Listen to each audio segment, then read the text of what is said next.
Salve, família vascaína! Sejam bem-vindos aí a mais um vídeo no canal.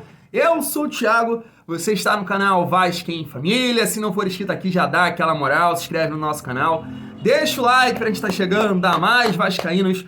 E não esquece também de ativar o sininho de notificação para não perder os próximos vídeos e tá sempre por aqui deixando sua opinião, seu comentário para a gente fazer aquela resenha boa de vascaíno para vascaíno, repercutir esse jogo tão difícil amanhã contra o São Paulo, que vem de um bom momento, né? Dorival ainda não perdeu a frente do São Paulo, o Vasco tem um longo jejum lá no Morumbi e para repercutir esse jogo vou trazer aqui algumas opiniões de Nilson, PC Vasconcelos lá da Sport TV e também Djalminha, ô Djalminha brincalhão, vou passar essas opiniões aqui, quero saber a sua e claro, repercutir um pouco aí das últimas notícias do nosso Vascão, falar do atraso aí, né, do Léo Jardim, 77 ainda não efetuou o pagamento, falar também do Camisa 10, será que vai chegar nessa segunda janela aí, família vascaína? Mas antes, deixa eu falar aqui da minha parceira PagBet, meu momento, Milton Neves e Neto, preciso falar aqui, PagBet está fechada com o canal Vasca em Família. Se liga no recado. Sua sorte fala mais alto com PagBet, seu novo site de apostas esportivas. Melhores cotações, saques rápidos via Pix e jogos ao vivo para você se garantir nas apostas. PagBet, acertou, tá pago.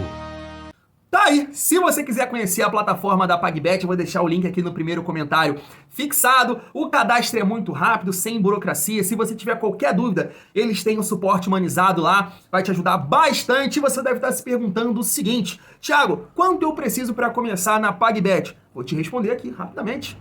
Apenas R$1 você já pode começar lá a fazer a sua fezinha. A PagBet está fechada com o canal Vasca em Família. Clica aqui no link, vai estar ajudando demais o nosso trabalho. Vamos lá, família vascaína, repercutir aqui as últimas notícias do nosso Vascão. Já vou botar na tela para vocês uma informação do Atenção Vascaínos e tá aí, ó. Lille cobra o Vasco por parcelas atrasadas da compra de Léo Jardim, né? Uma informação, como eu disse aqui, do Atenção Vascaínos. Eu tenho muita dificuldade para entender alguns vascaínos e antes de gravar esse vídeo, recebi uma mensagem num vídeo meu falando que, ó, vou me inscrever do seu canal porque você tá atacando a 777. Eu tenho muita dificuldade de entender isso. Ou a gente é Vasco ou a gente é 777. Porque claro que tem aquele vascaíno que não é a favor nem do modelo SAF e nem da 777. Eu sou um cara que sou a favor da SAF, mas como sempre falei aqui, não era a favor da venda ser feita por Salgado e por Osório. E foi eles que escolheram a 777. Claro que eu torço aqui para eles administrarem o Vasco da melhor forma possível, para nós torcedores do Vasco, claro, ficar feliz, porque a dificuldade de ter um momento feliz com o Vasco nesses últimos anos. Mas, cara, você colocar um tapa-olho para tudo que tá acontecendo e não ficar preocupado, é difícil para mim entender. Respeito, mas é difícil entender. Dentro disso, cara, a gente vai trocar aqui uma ideia sobre nomes, né? Porque o Vasco necessita desse meia armador, desse camisa 10. Claro, fica difícil acreditar em alguma contratação de peso por essas questões financeiras, mas se você pegar aí uma informação também lá do Atenção Vascaíno, se não me engano, do Flávio Dias, que o Vasco tentaria contratações de jogadores livres no mercado. E aí surgem esses dois nomes aqui interessantes, na minha opinião. Um mais que o outro, porque eu acho que tem um jogador mais focado na carreira, vamos dizer assim, né? E o primeiro que eu vou botar na tela para vocês aí é o meia armador Manuel Lanzini, né? Que tá atualmente aí no West Ham da Inglaterra. E seu contrato termina agora, no dia 30 de junho, família vascaína. Pegando até um gancho do Lucas, né? Lucas Moura, e ele disse numa entrevista da ESPN que não pensa em voltar agora pro Brasil, porque ele é novo, tem 30 anos e tem lenha para queimar lá na Europa. A gente não sabe se o Manuel Lanzini pensa dessa forma, né? Se ele aceitaria voltar aqui pro futebol sul-americano, mas mesmo é um jogador que não atuou tanto nessa temporada. Cara, acompanhei já bons momentos do Lanzini lá no West Ham, na Premier League, e tenho certeza, se estiver bem fisicamente, focado na carreira, poderia ajudar muito. É um jogador que o Vasco não tem, né, de perfil aí no elenco. E uma outra informação, já é um nome mais badalado, mas que a gente não sabe se está focado na carreira pelas suas últimas atuações em seus clubes, né? Que é o James Rodrigues, né? E essa é uma informação de um jornal lá da Colômbia, né? Da Colômbia. Gol Caracol, acho que é assim que se pronuncia, né? Que na figura o executivo Johannes Sport procurou aí os representantes do James Rodrigues para saber as condições do atleta, se ele também pensa em jogar aqui no futebol sul-americano. Então é mais um nome aí para a gente observar. Como eu disse, é uma informação de um jornal colombiano, né? Já puxei aqui outra vez o nome do Rames Rodrigues, e aí, cara, muito torcedor debate em relação a esse jogador, né? Porque a gente sabe que ele é muito talentoso, mas é um cara que nos últimos clubes que passou, Everton, que passou no futebol saudita, agora no Olympiacos, parece que não consegue desenvolver ali o que fez ele aparecer pro futebol mundial, né, depois da Copa do Mundo de 2014. Mas me conta aí o que você acha desses dois jogadores aí que, se chegassem no Vasco, com certeza seriam para ser o camisa 10. Vamos seguir o nosso vídeo e falar um pouco mais aí sobre o jogo de amanhã, né? O São Paulo que vem de um bom momento, né, com o Dorival Júnior, e o Vasco realmente precisa demais dessa vitória. Vamos trazer aqui a opinião primeiro do Djalminha, porque foi um brincalhão, cara, foi um brincalhão. Se liga só. Dani, o futebol ele é maravilhoso justamente por isso. Porque, assim, esse questionamento do Barbieri em cair ou não cair, eu acho que ele está sendo muito mais citado pela declaração do Barbieri do que pelo trabalho que ele vem fazendo. Ou seja, a declaração dele, que na minha opinião, ele só falou a verdade. Mas tem verdades que você, às vezes, não deve falar, não precisa de falar. É a mesma coisa, você assume uma equipe, você sabe que teu time não é uma equipe boa, teu time é ruim, você vai chegar e falar, meu time é ruim na imprensa, meu time é ruim, com esse time não, vai ser muito difícil conseguir alguma coisa. Ele sabe disso. Não estou falando do caso do Barbieri, né? Que a declaração dele foi simplesmente que o Vasco tem que realmente se readaptar à primeira divisão, é um clube que estava na segunda há vários anos. Enfim, ele colocou uma situação verdadeira, mas que magoou o torcedor. Mas o seu trabalho, em compensação, é um trabalho bom. Por que eu digo que é um trabalho bom? Você vê como é que é o futebol. O Vasco estreia no campeonato, tomou um sufoco do Atlético Mineiro. O Atlético Mineiro mandou o jogo inteiro, foi lá e conseguiu a vitória. Enfrentou o Palmeiras, que é considerada a melhor equipe, fez 2-0, conseguiu ali segurar o empate. Aí faz 2 jogos dentro de casa, no qual ele domina o jogo, joga melhor e não consegue a vitória. Os jogos contra o Bahia e contra o Santos. Então, assim, o trabalho não é ruim. Eu acho até que, de repente, esse jogo do São Paulo, para o Vasco, seja benéfico.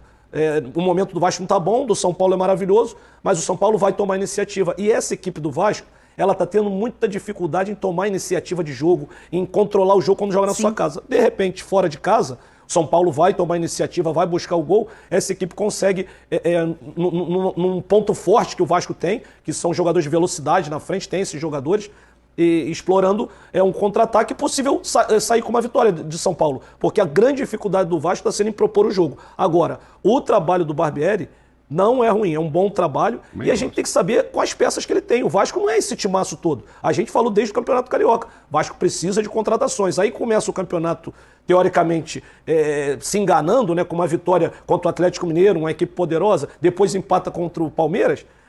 Parece que está tudo bem, mas não é. O Vasco precisa de contratações, mas, na minha opinião, tem que dar tempo ao Barbieri. Tá aí, cara. É aquilo que eu falo aqui no canal, às vezes, quando você vê a opinião que eu trago aqui do Dandan, do Fernando Campos, do Breiler. Cara, eles falam do Vasco com tanta propriedade que eu falo, irmão, os caras são profissional, mas dá pra ver que tem um sentimento vascaíno porque fala com conhecimento de causa, sabe? E aí, quando vê esse comentário aqui do Djalminha, jogou muita bola, mas você vê que o cara realmente não é vascaíno, ou tá zoando o vascaíno, porque ele falar, ou dizer que o Maurício Barbieri tá certo no que ele falou, só que não pode dizer, é uma brincadeira, né? É uma brincadeira, porque ele justificar que o Vasco na Série B, porque o Vasco disputou algumas Série B e o Santos nunca caiu, e isso era um empecilho pra ganhar do Santos, não dá, né? E falar que é um bom trabalho do Barbieri também é brincar com a cara do vascaíno. O Barbieri, ele conquistou bons resultados, a gente precisa dividir. Bons resultados é diferente de boas atuações e resultados. Ele conquistou bons resultados contra o Galo, Palmeiras e Fluminense. Mas contra o Fluminense, por exemplo, foi uma das maiores vergonhas que eu vi o Vasco fazer numa partida. 17% de posse de bola o Vasco chegou a ter. Só que dentro desses bons resultados, a gente pula para os 3 próximos jogos, né? Curitiba, Bahia e Santos, que também é uma vergonha. Também é vergonhoso. Foi um vexame que o Maurício Barbieri fez à frente do Vasco. Não ganhar Santos e Bahia em São Januário e também, poxa, não ganhar do pior time da competição, o Curitiba, fora de casa. Então a gente tem esse paralelo aí. Bons resultados com péssimas atuações. Então tá longe de ser um bom trabalho. Djalminha, brincadeira não, né? Vamos lá. Mas claro, passei aqui a opinião do Djalminha porque pode ter algum vascaíno que concorde. Quero saber o que você acha. Vamos trazer aqui agora a opinião do Denilson e também do PC Vasconcelos lá da Sport TV, que na minha visão deu aula. Aula em relação ao trabalho do Maurício Barbieri. Vamos lá. Bora, Loirão. Eu falo muito aqui sobre jogo de convencer, de convicção. Jogo de você provar que você vive um bom momento. Do lado do São Paulo, esse é o jogo. São Paulo vem com um retrospecto muito positivo depois da chegada do Dorival. Venceu bem na Copa do Brasil, jogando um bom futebol, usando os jogadores que vieram do banco de reserva. Você citou aqui 3 jogadores, né? O Marcos Paulo, o Gabriel Neves e também o Luciano, que entraram no segundo tempo e jogaram bem e deram ali uma vitória muito importante na Copa do Brasil. E aí é o jogo da confirmação, diante do torcedor, no Morumbi, e um time que está instável no campeonato, que é o time do Vasco. É um bom time? Começou bem, fato. O Barbieri, ele deu uma declaração recentemente pós o jogo que pegou mal aos olhos do torcedor vascaíno. O Vasco também precisa dar uma resposta, mas o São Paulo está com moral. O São Paulo está num momento de aproximação do torcedor. Pega um jogo, eu acho que o desafio que o Barbieri tem, e ele vive uma situação mais confortável do que a maioria dos técnicos, porque ele tem sempre semana cheia para trabalhar. A gente tem que pensar que o Vasco jogou no domingo, voltou a treinar na segunda-feira e vai entrar em campo amanhã. Eu vi Vasco e Curitiba. Aliás, Curitiba e Vasco. E o que me chamou a atenção é que um Vasco que foi eficiente contra o Galo, que foi eficiente contra o Palmeiras, teve enorme dificuldade contra o Curitiba, que tem uma ideia completamente distinta da de Palmeiras e Galo. E o desafio do Barbieri, como o Pedro acabou de observar, a maioria das equipes que está no Campeonato Brasileiro tem um jogo próximo ao que é praticado pelo Curitiba. Sim. O Galo, o Palmeiras, o Flamengo, o Fluminense, eles são as exceções. Então, se tem Galo, Palmeiras, Fluminense e Flamengo. Então, você tem aqui 12 pontos e 4 equipes. Tem outras 16 equipes que atuam de forma diferente. Se você não conseguir fazer com que o seu time, usando a semana cheia que você tem de treinamento, que é um privilégio num aspecto, mas, ao mesmo tempo, é uma decepção em outro, porque você está fora de Copa do Brasil, Sul-Americana, Libertadores, você tem que entender que a maioria dos adversários que você vai enfrentar vão querer que você fique com a bola, vão ficar lá atrás, como fez o Curitiba. E o Vasco, no primeiro tempo, com o Curitiba, teve uma enorme dificuldade para conseguir jogar. E esse é o desafio que o Barbieri tem. Como ele vai fazer com que essa equipe, independentemente do tempo de trabalho, estou falando da ideia,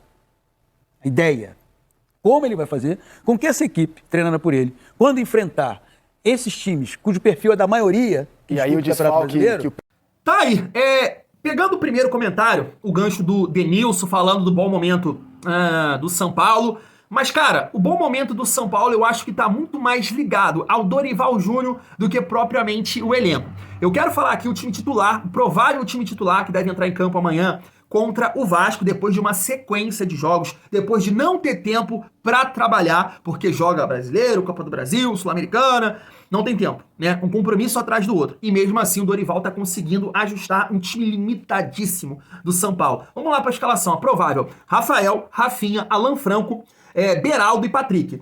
Pablo Maia, o Gabriel Neves, Rodrigo Nestor, Alisson, Luciano e Calheri. Só que dentro dessa escalação aqui que falei, tem algumas dúvidas. O Caio Paulista, Diego Costa ou Marcos Paulo podem entrar aqui nesse time titular também. Com certeza eles estão avaliando a questão física. Tudo bem, falei o time titular do São Paulo. Você acha o São Paulo tão superior assim?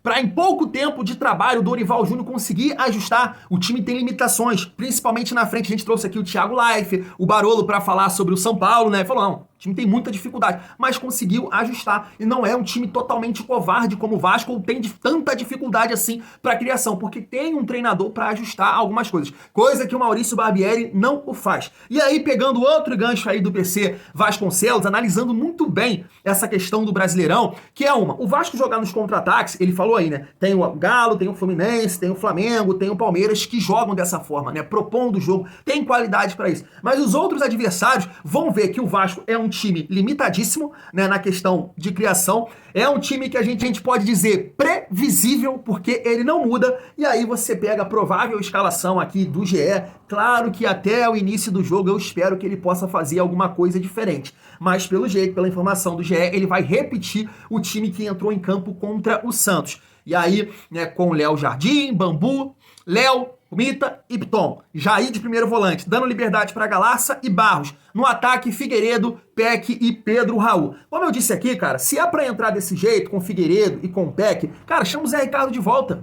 Chama o Zé Ricardo de volta. Poxa, eu sei que cada vascaíno tem uma forma de pensar, mas a minha não funciona, cara. Figueiredo e Peck junto. Não funciona. Ou é um ou outro, porque são jogadores muito físicos, táticos, de ajudar a marcar a marcação lá atrás. Então você precisa que um homem de beirada, né, precisa ter uma condição de driblar, de uma jogada individual, que é o caso do Eric Marcos. Cara, assim, e eu tô falando antes, irmão, tô falando antes, tá? Tô irritado já antes da mudança. Claro que o Vasco pode chegar e conquistar o resultado positivo e vou ficar feliz pra porra. Mas, mano, tinha que mudar. Né? Não adianta só pedir desculpa numa coletiva. Você tem que mostrar trabalho também. E aí, aqui, é o que a gente tá falando. Olha o elenco do São Paulo, olha as limitações. Em pouco tempo, conseguiu fazer um time competir. E o Barbieri, com 5 meses, como o PC Vasconcelos falou, que ele tem um sonho de todo treinador, que é semana após semana tendo tempo para trabalhar, e o Vasco parece que não treina. Ah, joga recuado, no contra-ataque, isso não incomoda. O que incomoda é você não ter alternativas. Você não tem ideia para contra-atacar. Ah, quando o Vasco propõe o jogo, 50 bolas cruzadas contra o Santos. Mas é isso, quero saber a sua opinião. Deixa o like, comenta aí no vídeo. Tamo junto. Muito bom ser Vasco.